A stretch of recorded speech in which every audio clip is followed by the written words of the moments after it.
Yo les croustilles. Eh ouais, ça fait un bail. Ah, je sais pas pour vous, mais moi, vous m'avez manqué. Oui, techniquement, vous m'avez pas manqué vu que moi je vous vois pas, mais vous me voyez. Enfin bref, vous voyez le concept. Donc ça fait super méga longtemps. Moi, je suis content de revenir. Je vais pas vous sortir les excuses habituelles de taf, machin, mais pour penser ça. Enfin bref, je suis content de revenir les gars.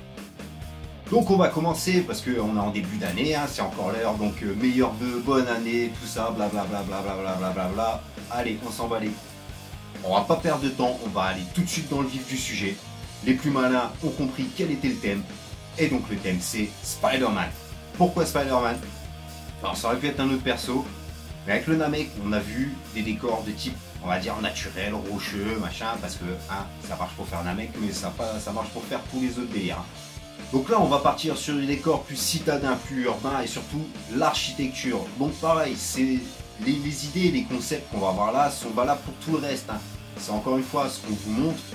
C'est pas pour faire du copier-coller. Enfin, même si vous voulez faire un copier-coller, il n'y a pas de souci.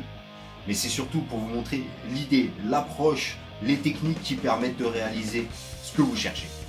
Donc on va commencer pour la figurine. Ça va être celle-là. Donc c'est un Spider-Man de Banpresto, donc le Creator X Creator. Creator X Creator. Ouais, bref, accent de merde. Creator X Creator. De notre cher arachnide, le petit Spidey. Voilà, avec la tête du mec qui est à l'origine du bordel, bref. Celle-là. On vous met une photo par là ou quelque part.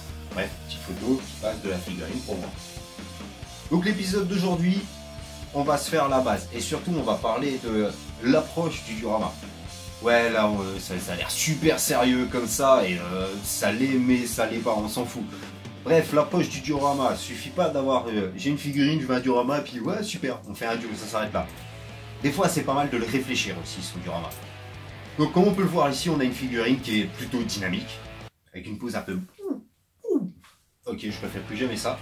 Et le but c'est d'avoir une véritable intégration, une vraie alchimie entre le diorama et la figurine. Tout commence par déterminer où on va le mettre. La vitrine ou l'étagère ou ce que vous voulez. Donc moi ici on va le faire au format d'Etolf.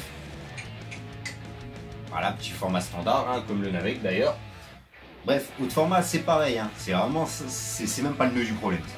Donc au format d'Etolf, donc premier truc on commence c'est par prendre les cotes. C'est con de le rappeler. Aux mesures. Et à partir de là, donc on va réfléchir à la mise en espace du diorama, qui permettra une bonne mise en valeur de la figurine et surtout, encore une fois, une intégration parfaite où Dio et figurine ne font plus qu'un. Donc bref, moi j'ai décidé, vu la pose de la figurine, de faire un petit Spidey, genre, ces moments, bam, on ne sait pas ce qui s'est passé, Spider-Sense machin, il a capté un truc, boum, il saute du toit pour intervenir. Donc ce qu'on va faire, c'est un angle de bâtiment. Ça va ramener quelques petites contraintes. Un, on n'a pas une figurine qui est posée au sol, donc qui est en suspension, donc il va falloir intégrer une tige, machin, pour l'intégrer en suspension dans le bio, donc ça va être un sacré délire. Et jouer avec ce type de mouvement, ce dynamisme. Et ça, j'ai ma petite idée, mais on le verra au moment voulu. Pour l'instant, on va voir sur la base la mise en espace. Et on attaque avec le matériel. Donc le matériel maintenant... C'est une étape qu'on va passer très vite. On s'attardera juste sur les trucs un petit peu particuliers, mais maintenant vous commencez à avoir votre équipement de diorameur. Et puis si c'est pas le cas, retour à l'épisode 1, le matériel. Donc pour faire vite ici, du poli, équerre, règle, stylo, cutter, compas, un marqueur, bon c'est pas nécessaire mais voilà, scalpel et de quoi poncer. C'est parti pour la découpe de la base. Donc avec les codes qu'on a prises au préalable, on va prendre notre morceau de poli et là-dedans on va couper notre base aux dimensions de la base de la vitrine. Donc avec une équerre, tac, on place les repères, ensuite on trace un trait. Alors on trace le trait avec l'équerre, ce qui permet d'avoir un bel angle droit certain.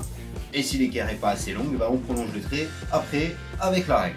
Alors une petite habitude que j'ai, pour quand je fais la découpe au cutter et avoir une belle découpe droite et surtout à 90 degrés, donc je marque justement cette ligne d'équerre sur la tranche avec mon équerre. Putain, comment j'ai dit trop de fois le mot équerre. Bref, ça me donne un repère pour m'assurer de ma laver bien dans l'axe. La coupe, on fait avec la règle. Pour le polystyrène épais, faut pas faire l'erreur de vouloir couper toute l'épaisseur d'un coup. C'est le meilleur moyen que la lame parte en vrille, de faire un truc dégueulasse. Donc premier truc, on place la règle. On fait un premier passage léger avec la lame, genre 1 mm ou 2, pas plus.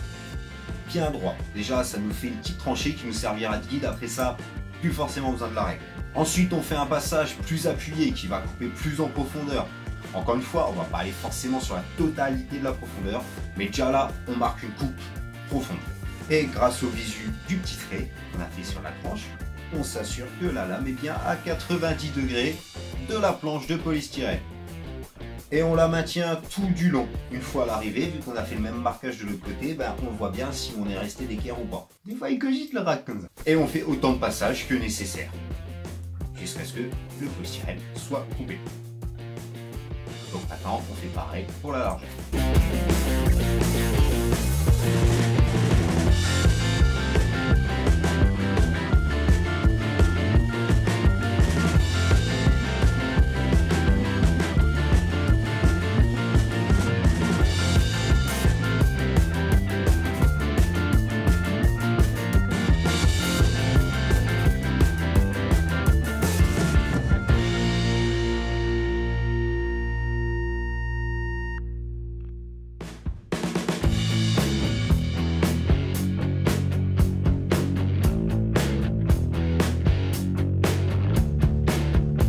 Voilà, on a notre base aux dimensions, donc on connaît notre espace de travail. Là où notre duo va s'intégrer. Donc à partir de là, on repère où on veut placer la figurine par rapport à la topographie qu'on veut sur le duo. Donc ici, on veut juste un angle de bâtiment. Donc je vais placer mes repères d'emplacement du bâtiment. Donc ça, j'ai pris une planche avec un bel angle droit, prenez n'importe quoi, hein, si vous voulez aussi un angle droit, mais bref, un truc qui a un bel angle droit, comme ça on est sûr. On marque nos limites. Alors maintenant, parce qu'on va avoir que le haut du bâtiment, hein, vu la taille de la figurine, je vais pas faire le bâtiment complet, sinon on se retrouve avec un duo de 2,30 m de haut. Hein, ouais, non, moi je suis pas glad, non. C'est bien, hein, mais non, moi je fais pas de trucs comme ça. Donc clairement, si on fait un sol de macadam sur lequel sera posé notre angle, la partie haute du bâtiment, ça va pas être cohérent. Hein. Il manque 5, 6, 7, 8, 9, 10 étages. Donc on va faire un habillage qui démarque totalement, ce qui fait qu'on sait que les deux ne sont pas liés, que le bâtiment, enfin je sais pas si c'est clair, bref, on sait que le bâtiment continue plus loin, mais on a quand même un truc qui fasse un peu joli. Donc je me suis dit, Spider-Man, on va faire une toile d'araignée. En tout cas, un truc avec un motif toile d'araignée. Ouais, je sais, c'est simple, c'est bidon, mais des fois, c'est les idées les plus simples qui fonctionnent le mieux. Donc, ma toile d'araignée. Je commence par me faire un repère avec le compas. Je me trace l'arc de cercle, qui va me donner à peu près la forme de ma toile. À partir de là, je trace les rayons de la toile. Et là, avec le marqueur, donc c'est surtout pour que vous voyez mieux sur la vidéo, je vais repasser sur les rayons et là je vais dessiner les formes de ma toile. Donc les différentes circonférences de la toile. Enfin bref, vous voyez l'idée. Il y a des images qui parlent, hein, des fois c'est mieux que le texte. Maintenant cette partie-là, je ne veux pas la laisser parfaitement plate. Je vais lui faire une petite forme voûtée qui descend vers l'avant du duo et le côté. Donc pour ça, il va falloir tailler dans la masse. Si je taille dans la masse, mes traits au marqueur et au stylo, je les verrai plus. Donc là, je suis malin pour garder mes repères. Je me passe un coup de lame juste dans les rayons. Un coup de lame assez en profondeur pour que quand je coupe, je puisse toujours voir ce coup de lame et repasser mon marqueur et maintenir mes petits repères. Et maintenant, on commence à tailler dans le bousin. Donc on enlève le surplus, on enlève la matière qui nous emmerde. Rappelez-vous, ça c'était comme la roche sur le Namek. Hein. On dégage tout ce qui fait chier, tout ce qui est là, tout ce qui est en trop. On supprime du volume. On se fait déjà l'idée globale de la courbe que ça va avoir et bref, on se taille le truc grosso merdo.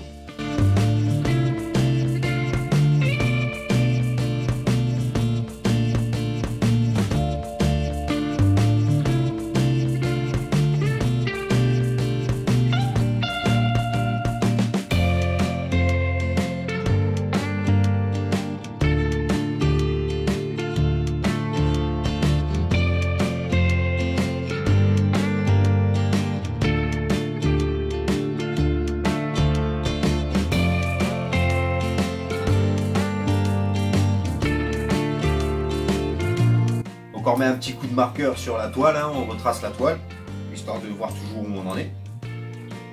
Donc c'est là que mon truc de les marquer avec la lame, ça a servi, hein, vous voyez. C'est pas con. On continue de tailler dans la masse, hein, pour obtenir la forme voulue. Donc sur l'avant, le côté, donc aux extrémités, je marque un peu la forme de la toile, plus ou moins en fonction de l'endroit où je suis. On continue à coup de ponçage. Poncer, je vais pas vous expliquer comment ça se passe, hein. Tu ponces. Voilà, tu frottes.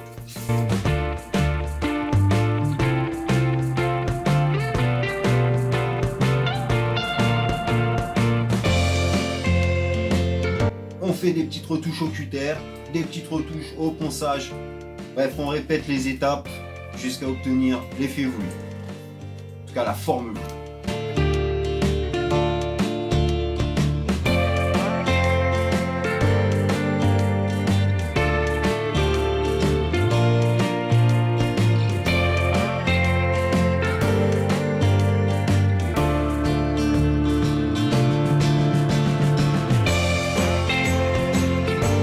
Une fois qu'on a notre truc qui nous plaît bien, on a la bonne forme. Donc moi, ma toile, je veux la marquer vraiment bien en relief pour qu'elle ressorte à la peinture. Donc là, on utilise la technique du dallage, c'est-à-dire la petite coupe des tracés en biseau. Merci de se référer à l'épisode dallage. Il montrera plus en détail, il expliquera plus en détail comment on fait. Ah, c'était le deuxième épisode. C'était mon tout premier à moi. Tiens, un petit moment de nostalgie là. Oh, non, je m'en bats les couilles. Bref, petite coupe en biseau des tracés de la toile.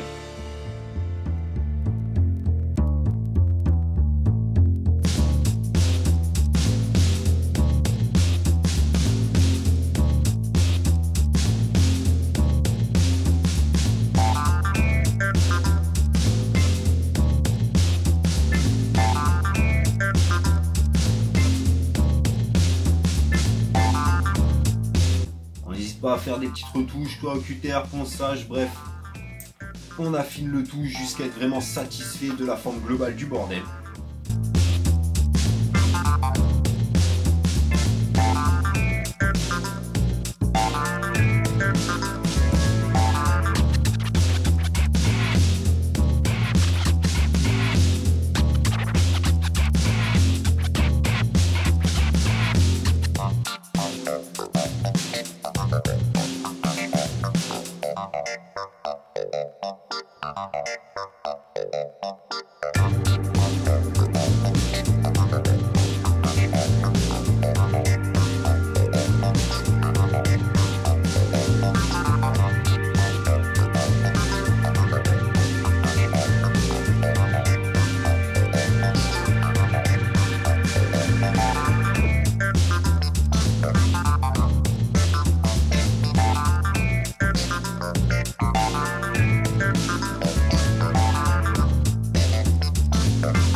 Et ensuite, pour marquer encore plus notre toile, donc moi ici j'ai pris le manche d'un pinceau, un truc de l'épaisseur qui vous convient, avec un embout un peu rond, et vous repassez dedans en appuyant légèrement, histoire de bien marquer avec une forme de courbure.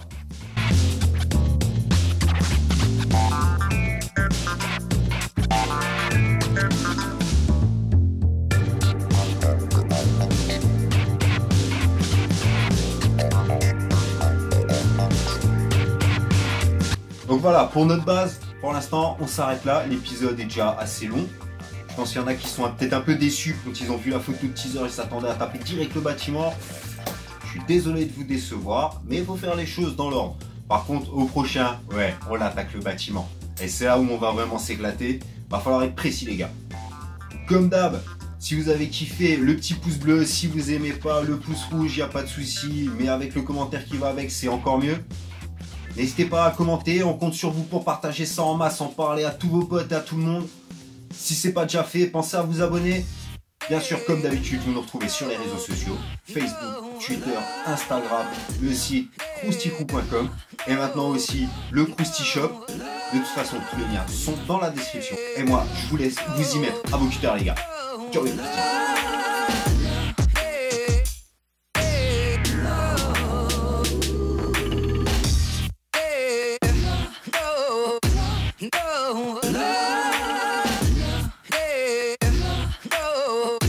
No.